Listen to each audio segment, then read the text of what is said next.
Hey everyone, it's Rich Dallas here, and welcome back to another episode of Q&A Sunday. Last week, we talked a little bit about a contingent offer, whether we can show a contingent house, and a little bit about that. And as I promised, we dive a little bit deeper this week. So on today's episode, we're going to talk about the 3 addendums and how they work for putting an offer in when you're contingent upon selling your house in order to buy another house. And then we'll talk a little bit about the benefits of how it affects the seller and how it affects the buyer on each one. The first one we're going to start with is the SSP. The SSP stands for Sale and Settlement of Other Property. This is the most common one that a buyer's agent is going to send to a listing agent because it takes the house completely off the market. It puts it in C status, so contingent status in the MLS, and a lot of times people forget about those properties when it's in C status and it's not active. So that's why a buyer's agent would like this form to be used. Now, how it works. You can continue to market that house, but again, you're marketing it while it's in C status, but you cannot, as a seller, you cannot accept another offer if you have this in place until the timeline runs out. Once the timeline runs out, then you can accept another offer.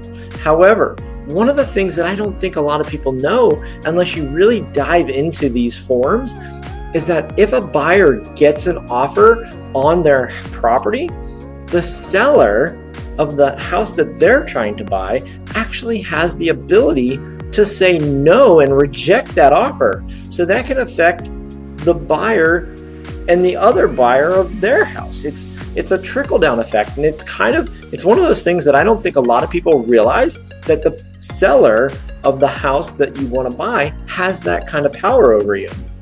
So that's a little bit about the SSP. As a listing agent, I am not going to accept that. Very, very rarely will a listing agent accept that. That is why a buyer's agent tries to push it, because it makes the seller have the most control.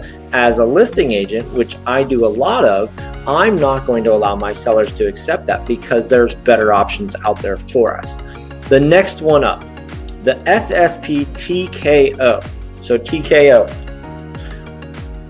That stands for the Sale and Settlement of Other Property Time Kickout. So it's exactly the same as the first one, but the time kickout is a little bit different. So the house does go into C status.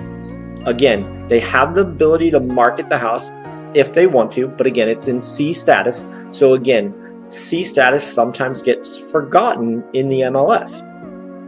So what happens there with the TKO, if the seller gets another offer, you as the buyer can be kicked to the curb. That's what the TKO stands for. With the first one, your timeline is a designated timeline. If it's 60 days, if it's 30 days, if it's 15 days, the seller cannot do anything within that window. However, the TKO, if they get another offer, if you cannot remove your contingency within 24 or 48 hours, whatever is agreed upon in the agreement, then your offer is kicked to the curb and they can accept a new offer. Everything else about those two forms is exactly the same, except with the TKO, you do have that ability as a seller to kick the first offer to the curb and accept a different offer. So this one's a little bit better for sellers, still not the best one for sellers. Good for buyers, not the best one. The first one's the best one for the buyers. This is kind of the happy middle ground, if you would say. The last one is the SSPCM. That stands for Sale and Settlement of Other Property with the right to continue marketing. So now the continue marketing part is what makes this different, because that house will now stay in active status in the MLS. It will be as if that offer doesn't even exist to the rest of the world, and it becomes what I like to call a race to see who sells first. The buyer now puts their house on the market and is a race to sell their house, or the seller is racing to get a different offer and accept that one. If they get another offer, they don't even need to tell you. You can just be, oh my gosh, the house went under agreement. and you wouldn't have any idea. Now, most agents in this marketplace are going to give you professional courtesy to at least tell you, hey, another offer came in.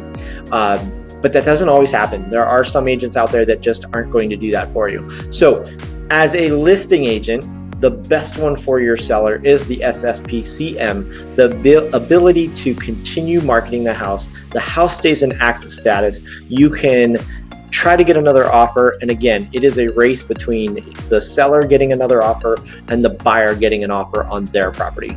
So that was a really quick overview of the 3 addendums that have the ability to put a house in contingent status. So the best one for the seller is the SSP CM. The best one for the buyer is the SSP. And then the happy medium, if there is one, would be that SSP TKO. Now, a lot of agents out there are not going to be able to dive as deep as we do, because we have Sharon, and Sharon is our paperwork guru, and she knows every in and out of every detail of every contract, of every form, addendum, anything you want to know. So if there is a question that you ever have about any paperwork that you're about to sign, reach out to somebody on the team. My number is 412-965-6387. Again, it's 412-965-6387. I know you know how to find me. You can reach out to Sharon. You can send us a message, however you want to get a hold of us. But those are the ways to put a house under agreement in a contingent status or in a contingent form. And that is, it's happening a lot right now because a lot of people in the post-COVID market are wanting to come out of this, and they want to get a bigger house. They want to get a smaller house. They want to just get a different house. They want to get a house with outdoor space. They didn't have any, and they were stuck inside for 2 months. So there's a lot of reasons why people are moving right now, and some people need to have, they need to sell their house before they will buy their house. Now, one more form we'll just briefly touch on is the SOP, the settlement of other property. Once the buyer has an agreement on their house, then you're only contingent upon the settlement of the other property. It's not the sale and settlement, just the settlement of the other property. And that's a lot stronger if you're a buyer and you present that versus having to sell your house. That means that you've already gone under agreement and you're already in the process of moving forward with selling your house. So that makes your offer a lot stronger as a seller, or as a buyer, and a seller is more likely to accept that than one of these forms here. If you have any questions about any of these forms, because that was a really quick overview, I would love to talk to you more. So reach out to one of us. Again, thanks for watching another episode of Q&A Sunday. We look forward to talking to you next week. Take care.